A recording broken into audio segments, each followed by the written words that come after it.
Kembali kami datang merendahkan hati di hadapan Tuhan. Hanya nama Yesus yang menyembuhkan, yang menyelamatkan kami, yang dapat melepaskan dan memulihkan setiap hati kami, ya Tuhan. Kami berdoa biar itu boleh kami alami dalam pribadi masing-masing kami, oleh karena hati yang percaya kepada Tuhan. Terima kasih Bapak.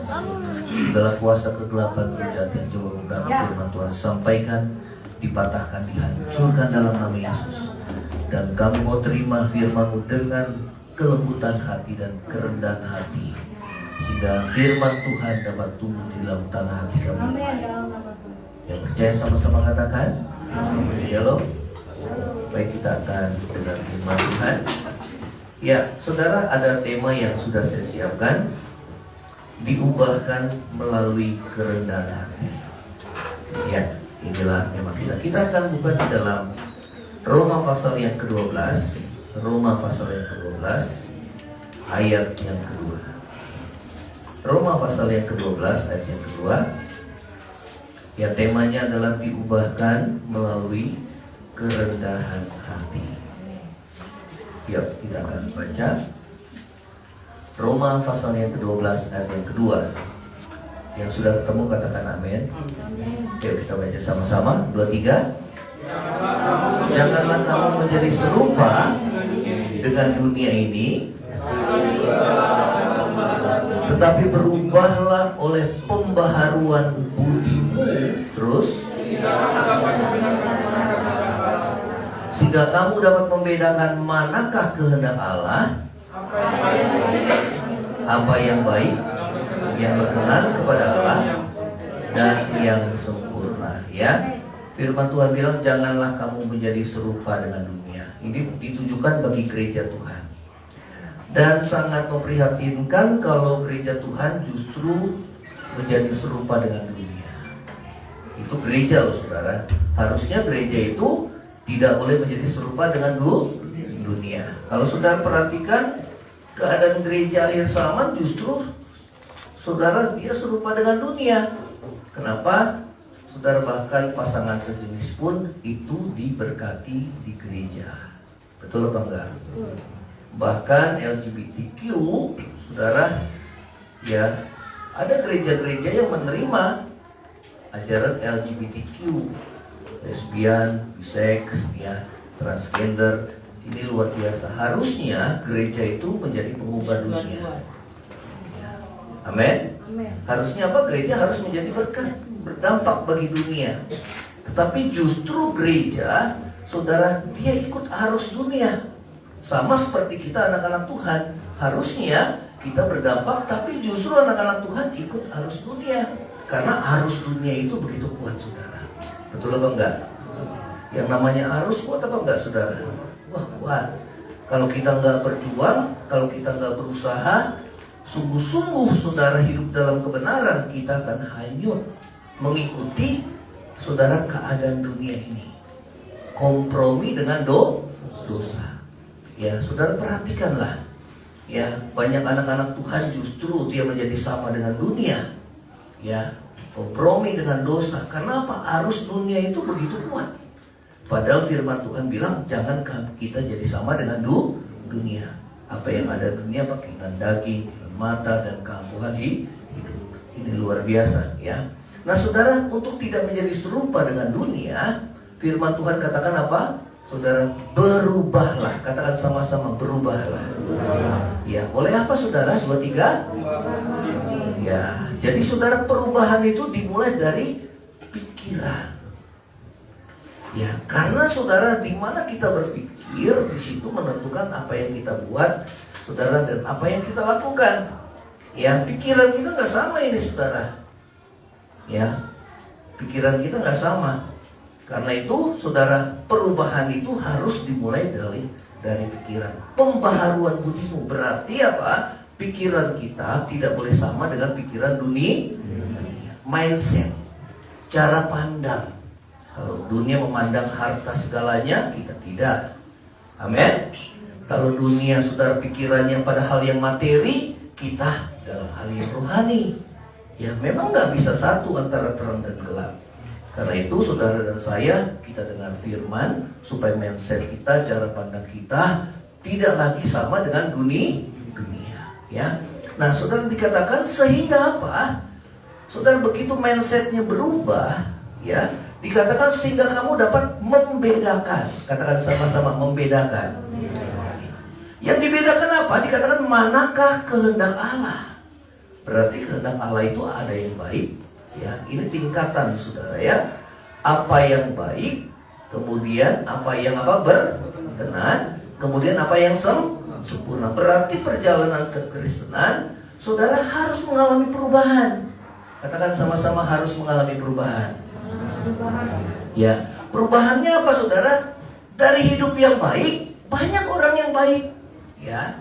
Kemudian hidup yang berkenan di hadapan Tuhan, dan hidup yang sempurna. Seperti siapa? Seperti Bapa kita di surga.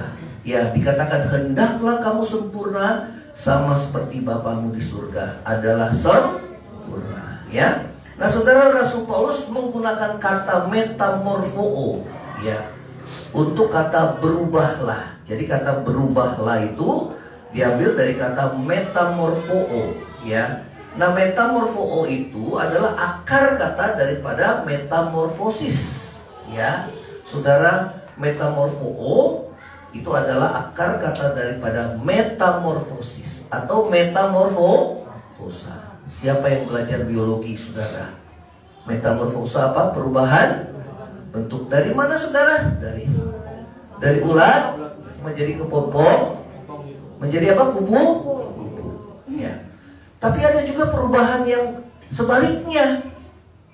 Perubahan dari jentik nyamuk menjadi nyamuk. Nah, kita nggak boleh seperti itu, saudara. Amin. Ya, tetapi perubahan di sini menuju yang lebih baik. Katakan sama-sama, menuju yang lebih baik. Ya, bukannya jentik nyamuk jadi nyamuk, saudara. Itu perubahan juga, ya. Tetapi saudara, perubahan itu adalah menuju yang lebih baik.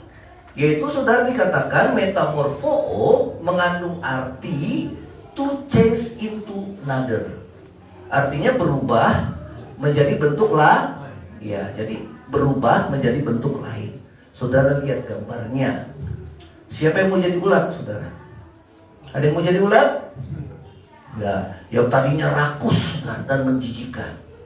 Ya, hidup kita yang tadinya rakus, serakah, mengerjakan segala macam dengan serakah, kecemaran, hawa nafsu, saudara, kemudian mulai masuk dalam kepompong. Kita diproses oleh Tuhan, saudara. Dan ini satu pembentukan karakter yang memang enggak mudah, yang menyakitkan. Tetapi ada hasilnya, yaitu hasilnya menjadi seekor kubu, ya. Jadi metamorfoo atau metamorfosis itu adalah berubah menjadi bentuk lain. Katakan sama-sama, berubah menjadi bentuk lain. Nah, dengan kata lain tidak sama dengan keadaan sebelumnya. Berarti kalau dia sudah berubah dari ulat menjadi kupu-kupu, kupu-kupu itu nggak bisa berubah lagi menjadi ulat-ulat. Betul apa enggak, saudara? Kalau saudara yang tadinya ulat, hidup lama, saudara, kemudian Tuhan mulai berubah. Tuhan ubahkan saudara dan saya, saudara menjadi kupu-kupu, hidup yang baru. Maka kita nggak boleh lagi berubah menjadi ulat.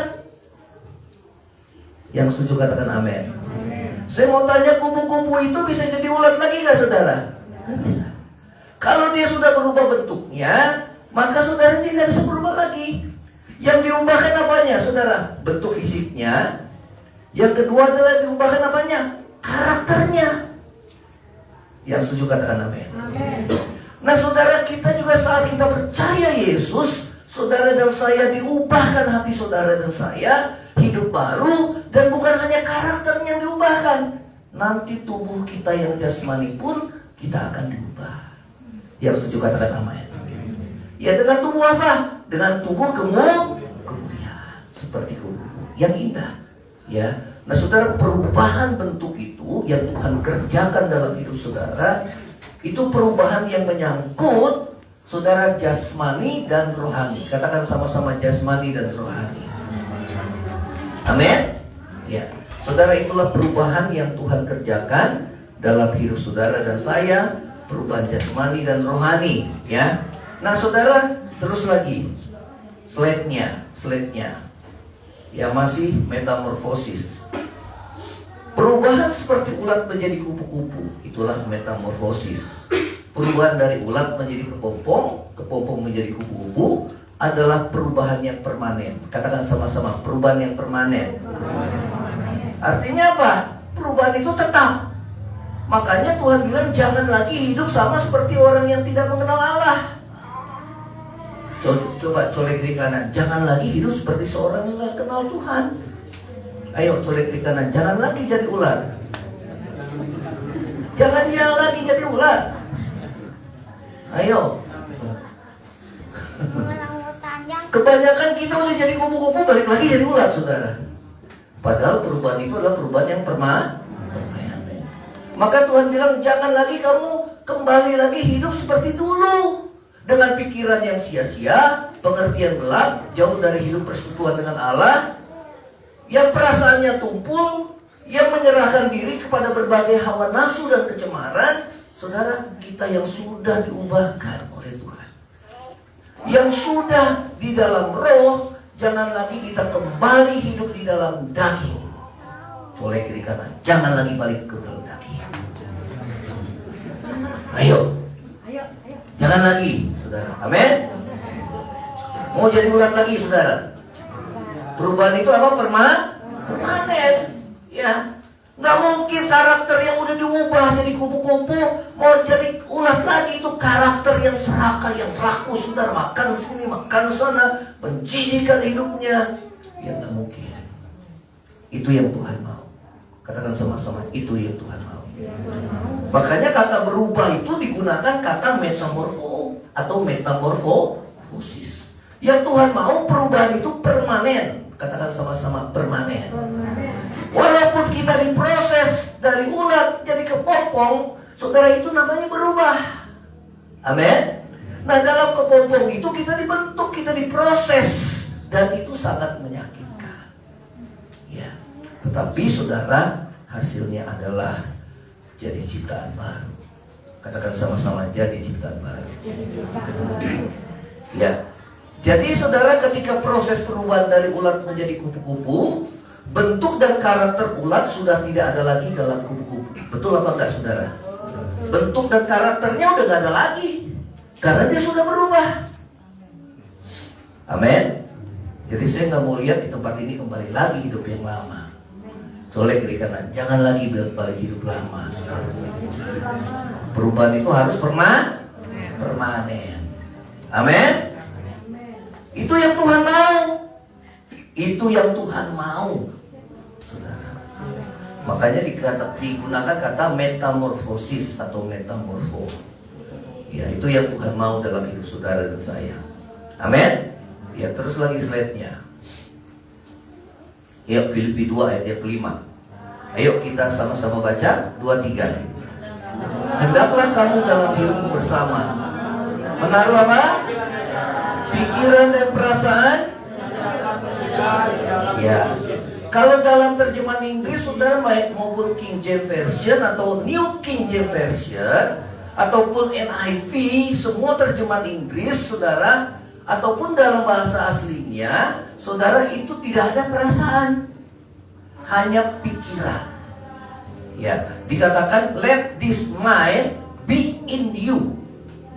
Ya, artinya apa? Biarlah pikiran ini ada di dalam dirimu.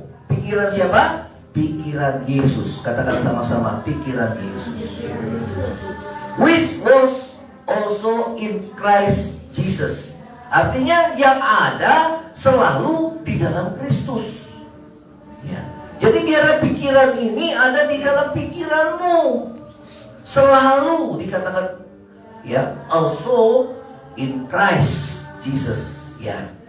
Jadi pikiran yang bagaimana yang dimiliki oleh Kristus? Coba saudara baca. Pikiran yang bagaimanakah yang dimiliki Kristus? Ayo yang keras, 2-3. Oh, ternyata pikiran yang dimiliki Kristus adalah pikiran kerendahan hati. Makanya memang tema kita adalah diubahkan melalui kerendahan hati. Yang setuju katakan amin. Saya mau tanya, tanpa kerendahan hati bisa gak orang berubah? Colek kiri kanan, mesti rendah hati. Jadi mau gereja mau sampai saudara mulutnya berbusa, hamba Tuhan sampai berbusa bagaimanapun, hamba Tuhan hebat bagaimanapun, bahkan Yesus sendiri dia berkhotbah kepada orang banyak, ahli Taurat, orang Farisi, yang sombong dan yang angkuh, yang tegar tengkuknya, orang Israel tidak pernah berubah. Betul apa enggak saudara? Tanpa kerendahan hati, jangan ada atau jangan harap hidup kita akan berubah. Yang setuju katakan amin. Apa itu kerendahan hati? Coba dibaca sama-sama. 2, 3. Apa itu kerendahan hati? Artinya apa? Kesediaan untuk menurut perintah Tuhan. Nah, kalau kita nggak mau turun, saudara ada kerendahan hati gak? Coba colek, mesti nurut ya. Berontak, melawan, keras kepala, ngeyel. Colek kiri kanan, jangan suka ngeyel. Suka ngeyel, atau bahasa Jawanya dablek saudara. Dablek katanya saudara. Aduh, semoga di sini nggak ada saudara. Amin. Jangan jadi dablek katanya saudara ya. Nah, coba terus lagi slide-nya. Nah, contohnya siapa saudara? Yesus. Katakan sama-sama Yesus. Ya, Yesus adalah transformator kita. Artinya apa? Dia yang mengubah hidup saudara dan saya. Ya, berubah itu dalam bahasa Inggris itu transformasi. Ya, transformator. Ya. Nah, saudara, gambar siklus Yesus, siklus dari Tuhan. Ya, ini gambar siklus Yesus di pojok bagian bawah. Coba saudara lihat. Yesus sebagai pencipta. Katakan sama-sama pencipta. Nah, ini siklus Yesus ya. Dia adalah apa? Pencipta. Lihat ada gambar dunia. Dialah yang menciptakan langit dan yang di bumi ya. Kemudian siklus yang kedua naik ke atas, saudara. Apa siklus Yesus? Dia menjelma berinkarnasi menjadi manusia dan mati di kayu salib. Nah, ini siklus Yesus yang tadinya pencipta. Dikatakan bahwa Yesus merendahkan dirinya menjadi sama dengan manusia dan mati di kayu salib. Dan dalam keadaan sebagai manusia, dia taat, bahkan taat sampai mati di kayu salib. Katakan sama-sama taat sampai mati. Colek kiri kanan, taat sampai mati, saudara. Amin. Kalau sebentar taat, sebentar enggak, berarti itu perubahan yang permanen apa enggak, saudara? Itu namanya saudara bukan metamorfosis ya. Itu perubahan. Metamorfosis itu perubahan yang tetap, yang permanen ya. Nah saudara, terus lagi setelah Yesus saudara mati di kayu salib, maka yang bagian kanan saudara, Yesus naik ke surga. Nah, naik ke surga buat apa? Menjadi pendoa syafaat. Coba lihat saudara sebelah kanan saudara bagian atas. Yesus itu sebagai pendoa syafaat. Saudara, imam besar itu berdoa syafaat bagi siapa? Bagi bangsa Israel. Ya, dia mewakili siapa? Mewakili Allah dan manusia. Nah, Yesus punya dua yang namanya kodrat. Katakan sama-sama, punya dua kodrat. Yang pertama adalah kodrat Allah. Katakan sama-sama 2, 3 kodrat. Ya, saudara, itu Yesus adalah pencipta. Ya, itu kodrat ilahi. Kemudian kodrat yang kedua adalah kodrat manusiawi. Jadi seorang imam besar itu dia harus punya dua kodrat. Nggak bisa satu. Kodrat ilahi dan kodrat manusia. Karena dia berada di tengah sebagai juru damai. Amin. Ya, yang mendamaikan manusia dengan Allah. Ya. Makanya dia turun sebagai manusia untuk supaya manusia diselamatkan. Ya. Jadi saudara, Yesus sebagai imam besar. Apa tujuannya imam besar? Tugasnya dia mendamaikan manusia dengan Allah. Katakan sama-sama, mendamaikan manusia dengan Allah. Ya, jadi saudara lihat Yesus sebagai juru syafaat bagi kita. Ya, sebagai imam besar. Ya, sebagai juru syafaat. Jadi kalau saudara dan saya bisa hidup kudus, bisa hidup benar, bisa tetap saudara kita setia beribadah, itu bukan karena kebaikan kita, karena ada Tuhan yang berdoa syafaat buat saudara dan saya. Yang setuju katakan amin. Amin. Ya, kalau kita hidup kita benar, kita dalam keadaan baik, itu juga karena ada doa orang tua kita, ada doa-doa orang benar yang mendoakan kita. Amin. Amin. Ya. Kemudian saudara, setelah Yesus ini perjalanan siklus Yesus sebagai imam besar, ya. Kemudian yang di bawah itu saudara, Yesus akan kembali ke dalam dunia. Amin. Amin saudara. Amin. Makanya saudara ada hari Natal, ada hari kematian Yesus, ya, Jumat Agung, Paskah kebangkitan, dan juga hari kenaikan Yesus ke surga. Itu dirayakan, diperingati oleh anak-anak Tuhan. Dan sekarang kita hanya menanti kedatangan Tuhan yang kedua. Yang setuju katakan amin. Nah, saat Tuhan datang, biarlah kita kedapatan tidak bercacat celah di hadapan Tuhan. Ayo kita baca sama-sama gambar siklus Tuhan Yesus. Ya, saudara. Yuk. Ini adalah teladan kerendahan hati. Ya. Coba saudara. Ya, teladan kerendahan hati, ya. Lalu bangkit apa saudara? Naik ke surga untuk berdoa syafaat buat kita supaya kita menang dalam menghadapi pergumulan hidup. Dan dia akan datang kembali sebagai siapa saudara? Raja. Dengan memegang tongkat. Ya, kalau raja itu biasa tongkat itu bicara tentang kekuasaan. Untuk apa saudara? Menghakimi. Ya, terus lagi slide-nya. Nah, bagaimana kita bisa memiliki pikiran Kristus? Ya, saudara, pikiran Kristus tadi apa? Kerendahan hati. Ya, saudara, bagaimana kita bisa memiliki pikiran Kristus?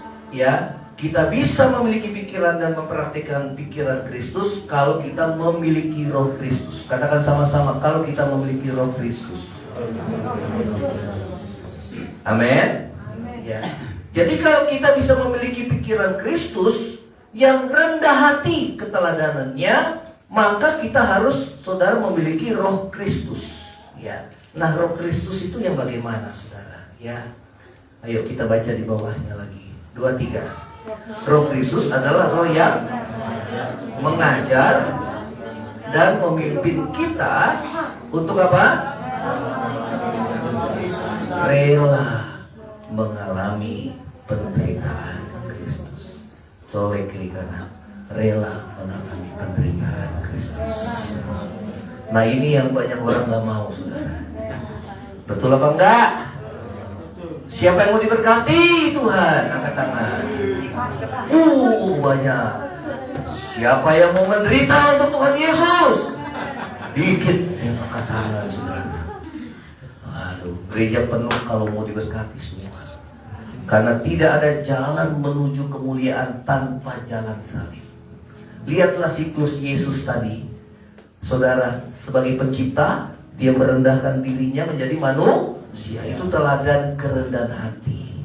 Kemudian setelah menjadi manusia apa? Dia rela mati di kayu salib. Yesus menderita bukan karena dosa, tetapi Yesus menderita karena menanggung dosa. Katakan sama-sama, menanggung dosa. Dosa siapa yang ditanggung saudara? Coba lihat kiri kanan, dosa kamu itu. Ya. Karena apa? Upah dosa adalah maut. Tanpa penumpahan darah tidak ada pengampunan. Di dalam perjanjian lama, setiap orang yang berbuat dosa, dia harus ada korban penebus salah, baik domba ataupun kambing, kemudian disembelih. Dan orang yang berdosa, tangannya dia harus menumpangkan tangan kepada domba atau kambing yang tidak bersalah. Saudara, kemudian kambing itu disembelih, darahnya tercurah. Dan itu adalah gambaran Yesus. Katakan sama-sama, gambaran Yesus. Makanya dikatakan, Yohanes bilang, lihatlah anak domba Allah yang menghapus dosa manusia. Jadi setiap kali kalau ada korban di Israel juga saudara, ya agama Yahudi itu juga potong-potong kambing, domba, ya pentahbisan bait suci juga potong saudara, ya semua pakai penghapus dosa. Itu ada korban-korban penghapus dosa. Dan yang di agama seberang juga ada saudara, ya menyembelih korban. Dapat gak dagingnya saudara? Dapat ya. Sebetulnya itu adalah lambang pengorbanan Yesus. Katakan sama-sama, lambang pengorbanan Yesus. Maka dalam kitab Ibrani mengatakan bahwa apa yang dikerjakan imam besar, dia mempersembahkan darah setahun sekali. Dia mempersembahkan darah domba untuk pendamaian bagi umat Allah dan juga bagi dirinya sendiri. Justru imam besar yang saudara yang ada itu dia juga berdosa. Bukan hanya buat umat Israel, tetapi juga buat dirinya sendiri. Tetapi dikatakan Yesus sekali untuk selama-lamanya. Dia mempersembahkan bukan darah binatang, tetapi darahnya sendiri. Amin. Sebagai pendamaian dosa manusia. Luar biasa kan saudara? Amin. Jadi saudara, kalau Tuhanmu kok Tuhan disalib? Ya, kita dilecehkan. Memang Tuhan bilang apa? Salib adalah kebodohan bagi orang yang tidak percaya. Tetapi bagi kita yang percaya, disitulah kekuatan Allah yang menyelamatkan. Katakan sama-sama, yang menyelamatkan. Amin. Itu gambaran saudara ya. Nah saudara yang terkasih, ya kita harus memiliki roh Kristus. Katakan sama-sama, memiliki roh Kristus. Roh yang bagaimana saudara? Coba baca yang keras. Roh yang bagaimana? Rela menderita. Katakan sama-sama, 2, 3. Mengalami penderitaan seperti siapa? Ya saudara. Sebab apa? Kita akan diganjar dengan kemuliaan. Jadi karena ada kemuliaan, maka kita rela menderita. Bahkan kita rela menderita dengan penuh sukacita. Ini luar biasa. Kenapa? Karena ada pengharapan, ada hope. Katakan sama-sama, ada hope. Ada pengharapan. Yuk slide-nya lagi. Yuk slide-nya. Lukas 9 ayat 23. Kita baca sama-sama, 2, 3. Katanya kepada mereka semua, kata Yesus kepada para muridnya. Terus 2, 3. Setiap orang yang mau mengikut aku, terus katakan sama-sama, harus. Berarti kalau harus itu gimana saudara? Ya haruslah, wajib. Ya. Saya nggak mau Wah saudara, itu bukan pengikut Yesus. Tatkala dicaci maki, Tuhan bilang jangan balas dengan caci maki. Wah luar biasa, itu salib saudara. Ya, tatkala kita membuat dosa, Tuhan bilang jangan. Nah saudara, itu salib. Ya, menyangkal diri dan memikul salib setiap hari. Katakan sama-sama, setiap hari. Jadi penderitaan yang bukan karena dosa. Kalau saudara dianiaya, saudara kemudian digosipkan, saudara kemudian difitnah, Tuhan bilang puji Tuhan. Boleh ke kiri kanan, puji Tuhan. Ya. Kenapa? Karena roh kemuliaan ada pada dirimu. Karena jalannya Yesus harus kita ikuti. Sehingga kita mengikuti jalan Yesus, jalan penderitaan, jalan salib, maka kita juga menyatu dalam kemuliaan Yesus yang diangkat naik ke surga. Kita pun sama-sama diangkat dan dipermuliakan. Yang setuju katakan amin. Ya. Nah, kemudian kita akan baca di dalam saudara, di dalam ayat berikutnya, Lukas 9 ayat yang ke-28. Ya, yang tadi. Ayo kita akan lanjutkan 2-3. Kira-kira 2-3. Kira-kira 8 hari sesudah pengajaran itu. Pengajaran yang bagaimana? Pengajaran pikul pengajaran sangkal di diri. Setelah Yesus mengajarkan murid-muridnya, kamu harus sangkal diri dan pikul salib setiap hari. Itu kan yang gak enak ya. Betul apa enggak saudara? Nah, 8 hari kemudian Tuhan bawa muridnya. Untuk apa saudara? Dia mengajar, ya.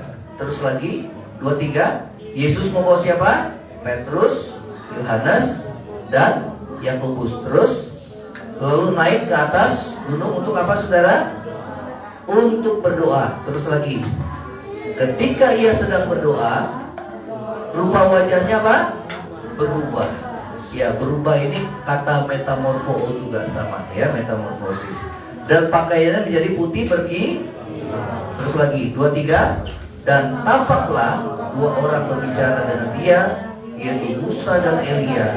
Keduanya menampakkan diri dalam apa? Dalam kemuliaan. Terus dan berbicara tentang apa? Tujuan kepergian siapa saudara? Tujuan kepergian Yesus yang akan digenapi di mana? Jadi tujuannya apa saudara? Tujuan Yesus ke Yerusalem adalah menanggung penderitaan, mati di kayu salib. Jadi Tuhan ngajar Petrus, Yakobus, dan Yohanes, dia melihat kemuliaan, sehingga dia berkata, Tuhan, betapa indahnya kami berada di tempat ini. Ya, biar aku dirikan 3 kemah, satu untuk engkau, satu untuk Musa, dan satu untuk Elia. Dia senang. Kenapa? Ada hadirat Tuhan, ada kemuliaan Tuhan yang luar biasa. Tetapi mereka tidak tahu, kemuliaan Tuhan tidak akan didapat apabila setiap kita tidak mau menyangkal diri dan pikul salib. Soleh berikanlah menyangkal diri dan pikul salib. Rela menderita, bukan karena dosa lagi.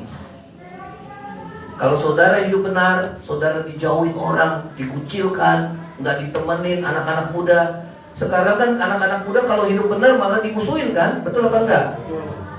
Kemudian dibully saudara, betul apa enggak? Dibully. Kenapa lebih banyak orang yang nggak benar daripada orang yang benar saudara? Justru orang yang jujur, yang takut Tuhan, yang menjauhi kejahatan, justru nggak disukai oleh dunia ini. Betul apa enggak saudara? Yang korupsi saudara di mana-mana.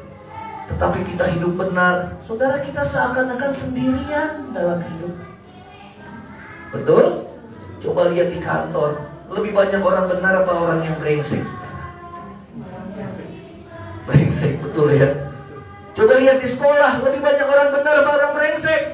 Orang brengsek, saudara. Betul apa enggak? Saudara lihat omongannya, ya, perkataannya, saudara lihatlah tingkah lakunya. Saudara lihat, tapi saudara sendirian hidup benar, merasa menderita. Tapi saudara tidak boleh ikut-ikutan. Katakan sama-sama, tidak boleh ikut-ikutan. Mau terima kemuliaan, angkat tangan.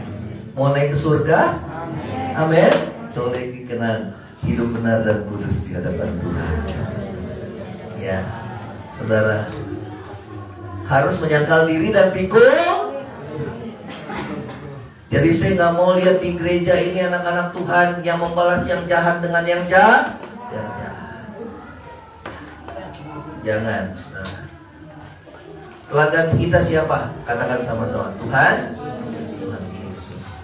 Kita luar biasa loh punya Tuhan Yesus, saudara. Karena itu contoh teladan hidup, saudara. Allah yang jadi manusia, dia contohkan ini loh hidup manusia harusnya seperti ini. Ya. Luar biasa. Amin. Ya, saudara. Ayo slide-nya lagi. Bagaimana kita dapat mengalami perubahan seperti Kristus? Saudara mau jadi seperti Yesus? Amin. Ayo slide-nya 1. Next. Ayo baca sama-sama. 2, 3. Ya. Di dalam doa. Ya, makanya Tuhan ajak siapa? Petrus, Yakobus, dan Yohanes. Supaya apa? Untuk apa berdoa? Bersekutu dengan Tuhan. Karena Tuhan tahu orang yang nggak bersekutu dengan Tuhan tidak mungkin mau menyangkal diri dan pikul salib. Ya, tapi orang yang bersekutu dengan Tuhan, saudara, dia tahu bahwa ada kemuliaan yang akan Tuhan berikan kepada kita. Ayo kita akan belajar dalam Filipi pasal yang kedua. Yang bawa Alkitab boleh dibuka. Kita belajar dengan Tuhan Yesus.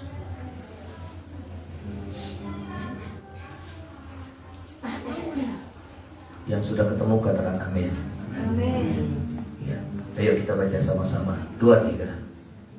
Ayat 1 sampai 4. 2-3. Dalam Kristus ada apa? Nasihat, penghiburan kasih, persekutuan roh, kasih mesra dan belas kasihan. Terus lagi yang kedua. Untuk sempurnakanlah sukacita Tuhan ini, hendaklah kamu sehati sepikir dalam satu kasih, satu jiwa dan satu tujuan. Ayat yang ketiga, dengan tidak mencari kepentingan sendiri atau pujian yang sia-sia. Sebaliknya hendaklah kamu apa? Dengan rendah hati, yang seorang menganggap yang lain lebih utama dari dirinya sendiri. Terus lagi 2-3, dan janganlah tiap orang hanya memperhatikan apa? Ya, yang pertama kalau saudara mau mengalami perubahan harus bersekutu dengan Tuhan. Katakan sama-sama, harus bersekutu dengan Tuhan. Coba saudara perhatikan orang yang hidupnya intim dengan Tuhan pasti karakternya beda. Betul apa enggak? Kita kan menjadi seperti siapa yang kita sembah. Kalau kita menyembah mamon, uang, maka kita kan menjadi tamak hidup kita. Tapi kalau kita menyembah Allah yang hidup, maka hidup kita akan benar dan kudus. Orang yang bersekutu dengan Tuhan, saudara, dengan sendirinya pasti hidupnya akan berubah. Yang setuju katakan amin. Saudara nggak usah perlu berjuang, tetapi Tuhan yang memberi kemampuan. Saudara perhatikan, di dalam Kristus. Katakan sama-sama, dalam Kristus. Ya, makanya saya kasih huruf besar semua, karena saudara, kita bisa berubah kalau kita berada di dalam Kristus. Amin. Dalam Kristus ada apa? Nasihat. Terus lagi. Ya, coba slide-nya yang berikutnya. Ya, jadi dalam Kristus, ya. Kenapa kita harus ada dalam Kristus? Karena dalam Kristus ada nasihat. Ya, dalam bahasa Yunani itu paraklesis, dari kata parakaleo. Ya, para itu dekat, kaleo itu memanggil. Ya, jadi paraklesis memanggil dekat. Ya, saudara, kalau kita suka memanggil Tuhan dekat sama kita, maka kita akan, saudara, mendapat nasihat daripada Tuhan. Yang setuju katakan amin. Seringkali di dalam doa, saudara, Tuhan bicara dalam hati. Saya mau tanya, Tuhan bisa bicara gak, saudara? Bisa. Nah, bagaimana saudara bisa tahu bahwa itu suara Tuhan? Waktu saudara bersekutu dengan Tuhan. Yang setuju katakan amin. Tuhan banyak kasih nasihat sama kita. Ya. Pada saat saudara dan saya memanggil Tuhan dekat dengan kita, ya, maka ada nasihat, ada didikan Tuhan, khususnya di dalam doa. Amin, saudara. Ya, atau juga saudara, firman Tuhan bisa bicara banyak, ya, kepada saudara dan saya. Kita akan diberi nasihat oleh Tuhan sehingga ada apa? Sehingga ada penghiburan kasih. Katakan sama-sama, ada penghiburan. Saudara, waktu saudara doa, Tuhan, aduh, sebenarnya hati saya kesel nih Tuhan. Ya. Sebenarnya secara daging saya pengen balas nih Tuhan. Tapi Tuhan bilang enggak boleh. Ampuni. Tuhan kasih penghiburan. Atau saudara dalam doa, Tuhan, saya nggak kuat Tuhan ngadepin, ya, banyak masalah, pergumulan ekonomi, sakit penyakit, ada pergumulan usaha, pekerjaan. Tuhan, saya nggak mampu Tuhan. Di situ Tuhan bicara, memberi kepada kita nasihat. Yang setuju katakan amin. Pada saat kita memanggil Tuhan dekat dengan kita, di situ Tuhan memberikan kepada kita nasihat dan penghiburan. Yang setuju katakan amin. Karena itu saudara, panggil Tuhan selalu dekat dengan kita. Paraklesis atau parakaleo. Amin. Ya. Dalam keadaan masalah apapun saudara, panggil Tuhan dekat dengan kita. Colek kiri kanan, jangan jauh dari Tuhan. Siapa yang bisa tolong kita? Manusia terbatas.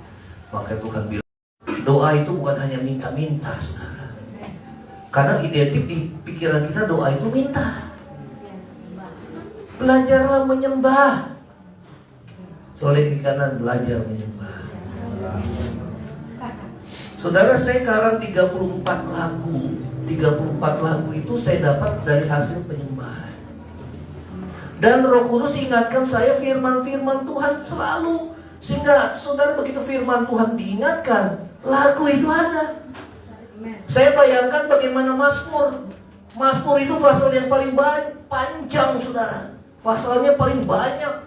Tapi kalau saudara baca kitab Mazmur, itu selalu Mazmur Daud, Mazmur Daud, Mazmur Daud, Mazmur Daud. Betul apa enggak, saudara?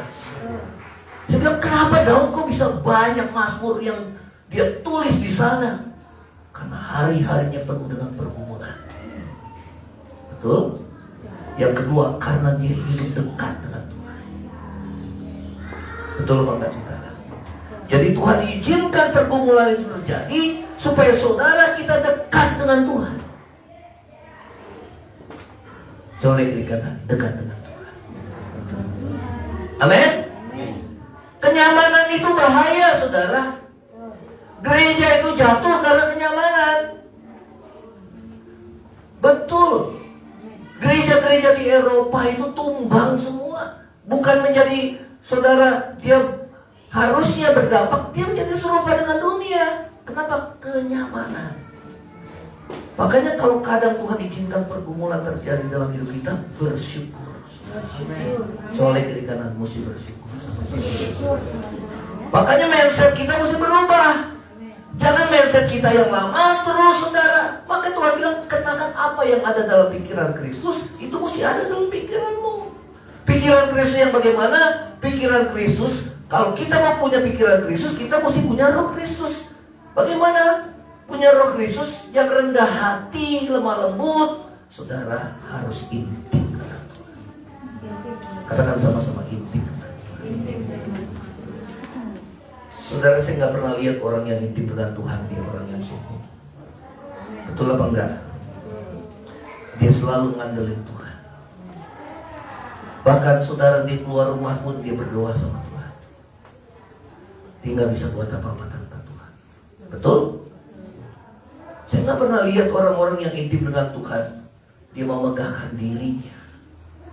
Nggak pernah. Tapi orang yang intim dengan Tuhan, dia selalu memanggil dekat Tuhan dengan dirinya. Amin. Maka saya perhatikan kalau ada obrolan orang, saudara, kalau ketemu, kalau dia ngomongannya materi terus, saudara, berarti hatinya di situ. Betul? Karena apa yang diucapkan mulut meluap dari mana? Perhatiin aja orang, saudara. Di duniawi apa enggak? Tapi kalau dia bicara tentang Tuhan, Tuhan, Tuhan, Tuhan, memang itu hubungannya dengan Tuhan selalu. Amin. Perhatiin aja. Pelayanan ini gak menjamin kita masuk surga loh, saudara. Gak menjamin. Doa juga nggak menjamin kalau doanya cuma minta. Karena kalau anak kecil selalu minta, saudara. Soalnya ini karena jangan jadi Kristen anak kecil lagi, saudara. Amin. Yang suka apa? Saudara, Tuhan bilang, kamu nggak usah minta, aku tahu apa yang kamu perlukan kok. Karena Tuhan Maha Tahu. Besok-besok minta itu lagi, saudara. Besok-besok minta itu lagi. Betul? Apalagi doa yang dihafal. Aduh, nggak bakalan bisa dewasa lah. Kalau doa itu hafalan, doa itu di hati, kita ungkapkan. Betul apa enggak? Jangan bilang, saya nggak bisa berdoa. Itu bukan orang Kristen. Doa itu ungkapan hati. Amin. Doa itu bukan dipelajari, tapi doa itu ungkapan hati kita sama Tuhan. Saya lihat Mazmur Daud walaupun di banyak pergumulan, dia selalu memuji Tuhan. Wah, luar biasa, saudara. Karena Tuhan selalu meluputkan dia, sehingga Tuhan dinamakan engkaulah gunung batu peluputan. Engkaulah benteng hidupku. Itu bicara tentang perlindungan. Luar biasa. Kenapa? Hubungan dia dekat dengan Tuhan lewat pergumulan hari lepas hari, justru Tuhan menyatakan kuasa-Nya. Colek jangan mesti dekat sama Tuhan. Ada orang bicara tentang Tuhan tapi hatinya jauh dari Tuhan. Tuhan bilang itu orang yang terkutuk. Betul apa enggak? Ya. Kita mesti dekat dengan Tuhan, ya. Nah, ayo kita balik. Ya, kalau kita suka memanggil Tuhan dekat, maka kita akan diberi nasihat oleh Tuhan, sehingga ada penghiburan kasih, ada kasih mesra, ada belas kasihan.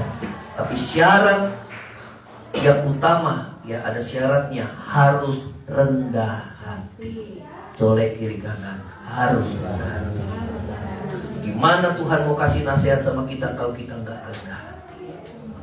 Gimana Tuhan mau kasih penghiburan sama kita kalau kita maunya sendiri? Betul apa enggak, saudara? Betul. Ada orang yang doanya perintah-perintah Tuhan loh, saudara. Betul apa enggak? Betul. Kalau Tuhan nggak jawab, udahlah, nggak usah gereja-gerejaan. Saya mau tanya, Tuhannya siapa, saudara? Kalau gitu Tuhannya siapa? Diri sendiri. Betul apa enggak? Betul. Ya, itu kesombongan. Harusnya tadi lewat khotbah, lewat kesaksian, ya, Pak Arnold berserah sama Tuhan. Kita angkat tangan, Tuhan turun. Itu bicara kerendahan hati. Memang kadang Tuhan izinkan sakit penyakit kok sama kita. Itu penyakit kanker darah luar biasa, banyak orang yang cuma berapa hari langsung lewat. Betul apa enggak? Itu luar biasa. Dan Tuhan kembalikan lagi kasih yang mula-mula seperti dulu waktu SMA. Tapi begitu udah selesai SMA, lewat pekerjaan kita kembali lagi hanyut dengan orang-orang dunia. Kita jauh daripada Tuhan. Puji Tuhan, Tuhan panggil kembali. Lewat apa? Banyak hal. Usahanya kita bangkrut, sakit penyakit. Betul apa enggak, saudara? Segala hal Tuhan pakai. Apa Tuhan jahat? Enggak. Tujuan yang utama supaya saudara dan saya diselamatkan. Colek di kanan, supaya diselamatkan.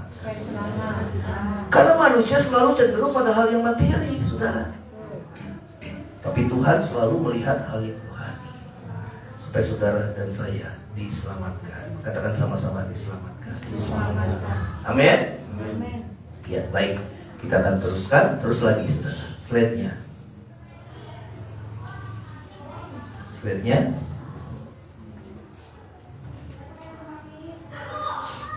Oke. Ya, kita baca sama-sama. 2, 3, bersama-sama, Pak. Merendahkan diri. Ya. Dengan bersama-sama merendahkan diri dalam doa, maka itulah cara Tuhan memanggil dekat Yesus. Yang mengutus siapa, saudara? Kristus. Di dalam persekutuan. Terus lagi, 2, yang kedua. Yuk, baca sama-sama. Ya. Yang kedua adalah pikiran Kristus diimpartasikan. Ya. Ayo kita baca dalam Filipi 2 ayat yang ke-5 sampai yang ke-6. Filipi 2 ayat yang ke-5 sampai yang ke-6.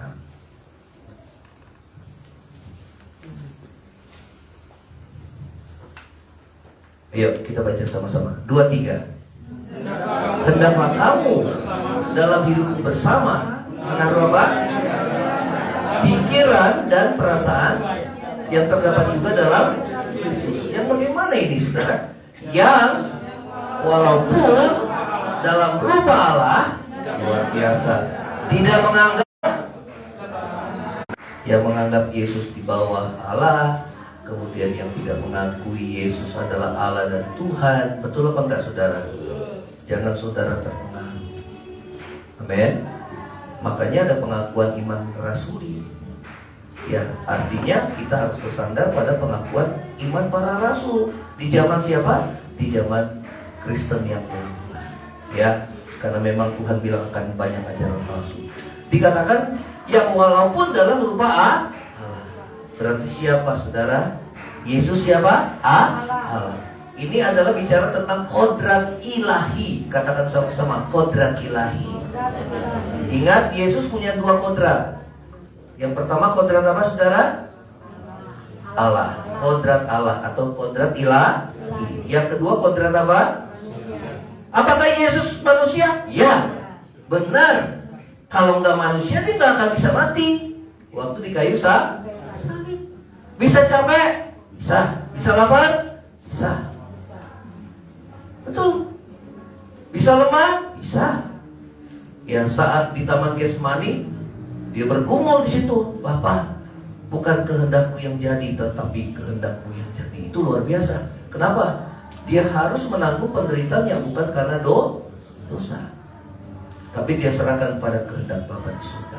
Yang walaupun dikatakan dalam rupa Allah, tidak menganggap apa?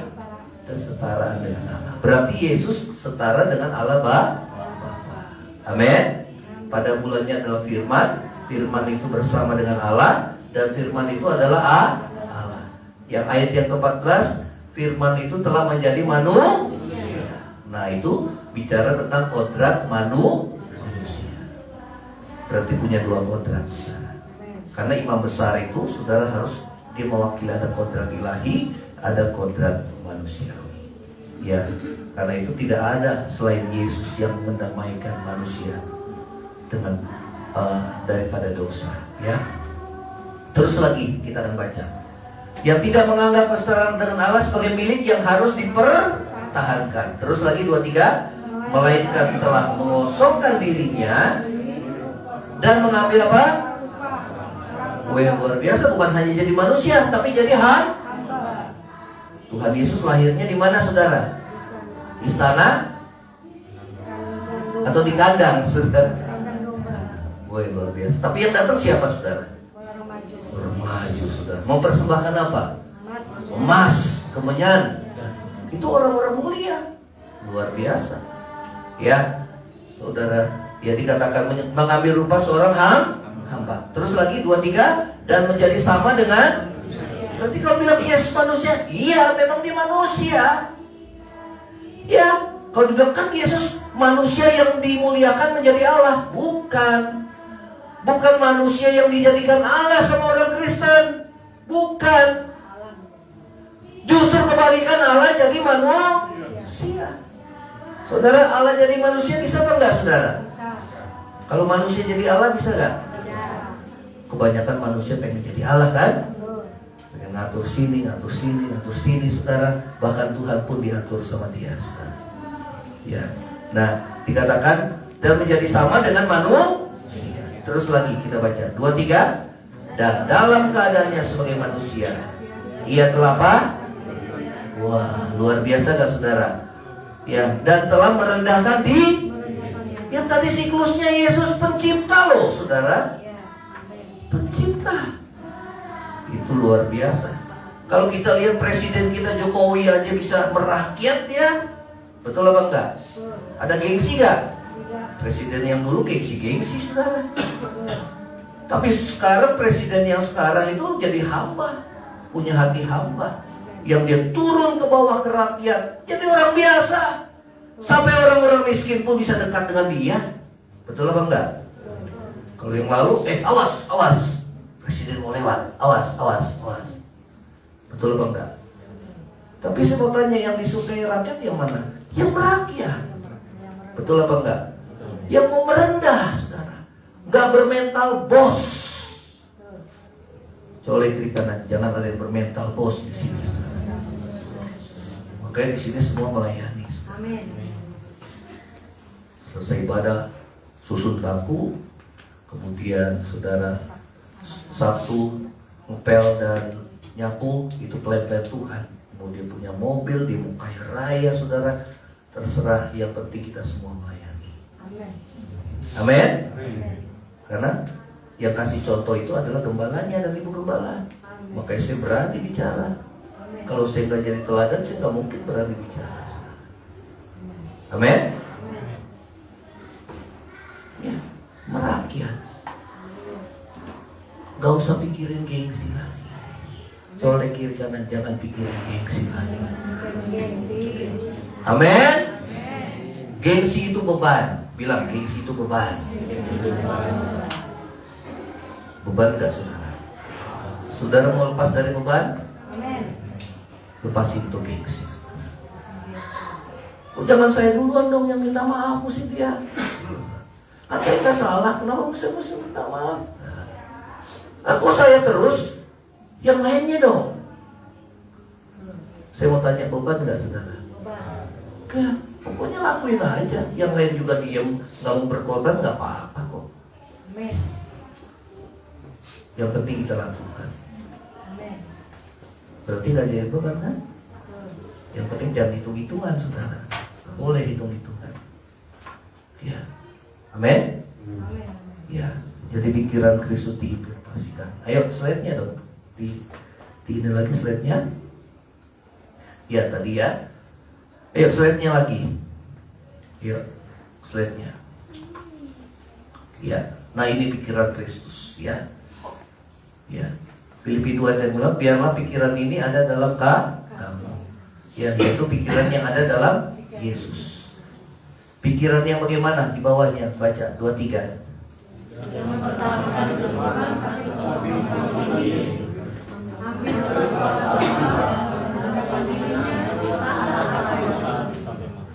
Boleh dikenan. Yang pertama jangan gengsi. Amin. Yang kedua punya hati hamba, melayani. Amin. Yang ketiga taat sampai mati. Saudara mau taat sampai mati? Ya. Jangan gengsi. Ya. Punya hati hamba. Terus lagi slide-nya. Ya, jadi rupa seorang hamba itu terus lagi suka melayani orang miskin, melayani orang yang rendah. Kita jangan ada saudara istri, kalau orang kaya kita lebih hormati daripada orang yang biasa. Nggak boleh. Berarti apa? Kita memandangmu, mau dia pakai emas gelang di tangan, mau dimanapun, belum tentu orang kaya juga dia bisa memberi buat kerjaan Tuhan kok. Ada orang kaya yang pelit saudara, betul apa enggak? Ada orang janda yang biasa-biasa dia bisa memberi, karena itu semua tergantung dari hati kita. Betul apa enggak saudara? Semua orang kita hormati. Mau statusnya bagaimana, mau dia jalan kaki, dia pakai mobil saudara, jangan gengsi. Kalau saudara jalan kaki di sini, saudara ada yang naik mobil jemaat, nggak usah gengsi. Biasa aja. Amin. Kalau gengsi itu beban, katakan sama-sama, gengsi itu beban. Gengsi itu beban, saudara. Kalau kita diomong, nanti saya buat baik ini diomongin orang. Orang paling takut kan kalau diomongin, saudara. Oke, colek di kanan, jangan gengsi, saudara. Orang mau ngomongin kita sampai mulut berbusa, pokoknya udah cuekin aja, saudara. Katakan sama-sama, cuekin aja. Ya. Masa damai sejahtera kita hilang gara-gara omongan orang, saudara. Berarti hidup kita ditentukan sama orang lain. Hidupku hanya ditentukan oleh perkataan. Jadi kalau ada orang ngomong jelek sama dia, enggak, hidupku ditentukan sama firman Tuhan, bukan sama kamu. Amin. Nah, yang suka ngomong sembarangan, jangan ngomong sembarangan juga. Amin. Kalau saudara hatinya belum beres, lebih baik berdiam diri. Intim dengan Tuhan, begitu udah beres damai sejahtera, baru omongan kita benar, saudara. Betul? Kalau kita emosi, sakit hati, langsung tumpah saudara, pasti banyak kesalahannya. Dia panas, kita juga panas. Betul apa enggak? Ya. Melayani. Ya, harus dengan apa? Kerendahan hati. Amin. Colek kiri kanan, mesti rendah hati. Contohnya siapa? Yesus. Yang walaupun dalam rupa Allah, tidak menganggap kesetaraan dengan Allah sebagai milik yang harus dipertahankan. Artinya tidak gengsi. Has no reputation. Itu bahasa kerennya, saudara. Dia tidak mempertahankan reputasinya, ya. Tapi dia mengosongkan diri, ya.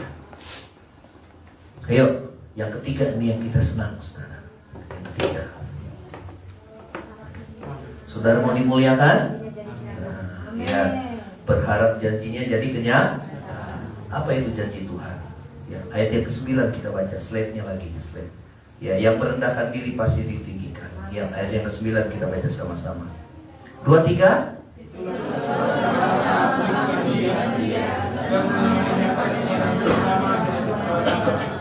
Terus ayat yang 10, supaya dalam nama Yesus bertukuk lutut segala yang di langit dan luar biasa di atas bumi, yang ada di bawah bumi. 11.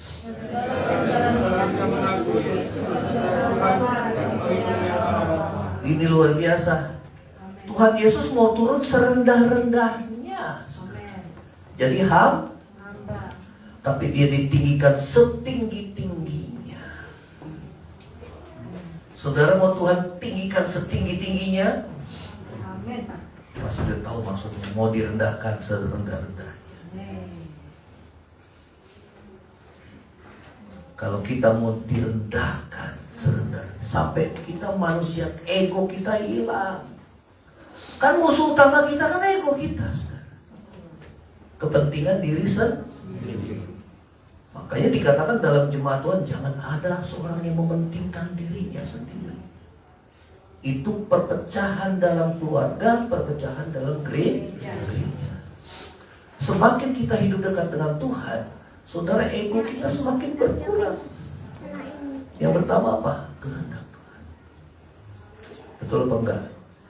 Namun kita harus diproses sama Tuhan. Colek kiri kanan, siap diproses. Kalau diproses enak apa enggak, saudara? Ulat jadi kepompong itu, saudara. Kalau kepompong itu kita paksa dia, kita rusak dia nggak akan bisa terbang, saudara. Betul apa enggak? Berapa lama ulat jadi kupu-kupu, saudara? Nanti lihatlah di Google. Ya. Tapi dia mesti bertahan di sana sampai proses Tuhan selesai. Katakan sama-sama, sampai proses Tuhan selesai. Kalau kita selalu berontak, sama seperti bangsa Israel yang harusnya 40 hari sampai di tanah Kanaan, menjadi berapa, saudara? 40 tahun. Berarti semakin panjang. Makanya lebih enak jadi orang yang nurut, saudara. Jadi orang yang taat, tidak memberontak, tidak mau sendiri. Itu kan manusia seperti itu. Dasarnya kan seperti itu. Ya. Tapi kalau kita berserah, kemarin di family gathering, suka-sukamu Tuhan, pada joget semua, suka-sukamu Tuhan, wah joget semua. Begitu diproses, benar bisa joget. Amin. Nangis banyak, saudara. Tapi Tuhan dekat pada orang yang hancur hatinya. Amin. Kalau saudara tahu proses Tuhan, orang yang diproses Tuhan itu adalah orang yang rendah hati. Tidak mungkin kita jadi orang yang rendah hati tanpa yang melalui yang namanya proses Tuhan. Amin. Dari ulat jadi kepompong, jadi metamorfosis. Ya. Jadi jangan ada di antara kita di sini yang sombong, saudara. Betul? Kalau kesombongan ada, sikat aja, saudara. Siapa yang sikat? Kita sendiri, saudara.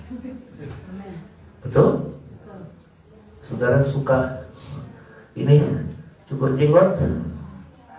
Suka. Kalau udah dicukur, saya mau tanya, nunggu lagi gak tuh jenggot? Betul? Nunggu lagi gak? Kalau nunggu lagi, sikat aja lagi, saudara. Betul? Jadi bukan berarti kita sekarang rendah hati, seterusnya kita rendah hati terus. Enggak, sikat lagi, saudara. Caranya gimana? Ingat waktu kita dibentuk sama Tuhan. Ingat proses Tuhan. Jangan sampai kita membangun kerohanian dengan susah payah, hancur dalam sehari. Betul apa enggak, saudara? Ya. sikap, saudara. Ya, supaya kita mengawasi diri kita sendiri, hidup selalu berkenan di hadapan Tuhan. Saudara mau dimuliakan seperti Tuhan Yesus? Amin. Ya, pikiran Tuhan. Apa pikiran Tuhan? Kerendahan hati. Katakan sama-sama, kerendahan hati. Bagaimana kita bisa memiliki pikiran Tuhan? Kita harus punya roh Tuhan. Katakan sama-sama, roh Tuhan. Amin. Nah, roh Tuhan itu yang bagaimana? Dia gak pikirkan gengsi lagi. Amin. Yang kedua apa tadi? Dia taat. Taat sampai mati.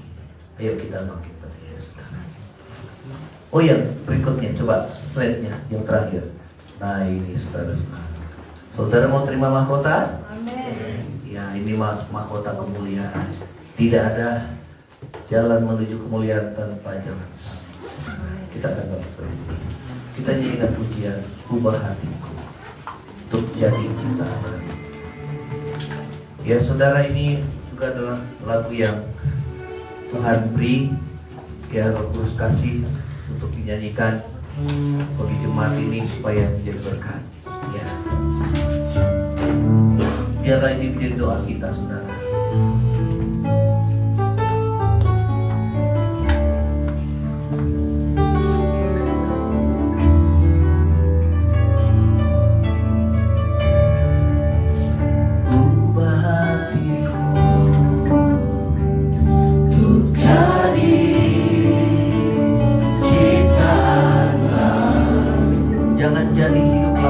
Kembali hidup lama lagi, saudara.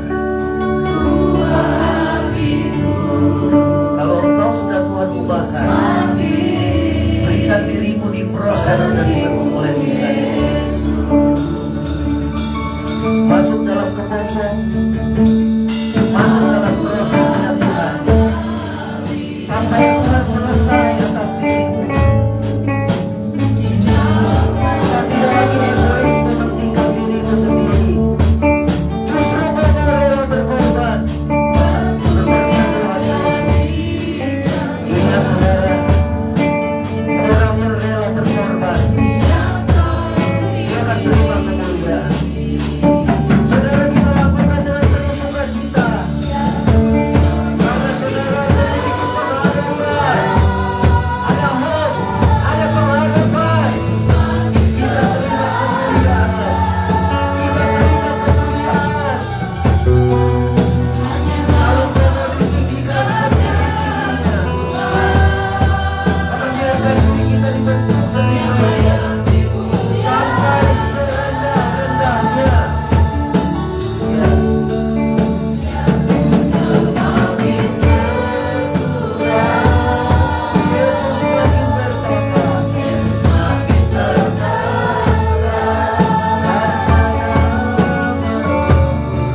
Terima kasih Tuhan.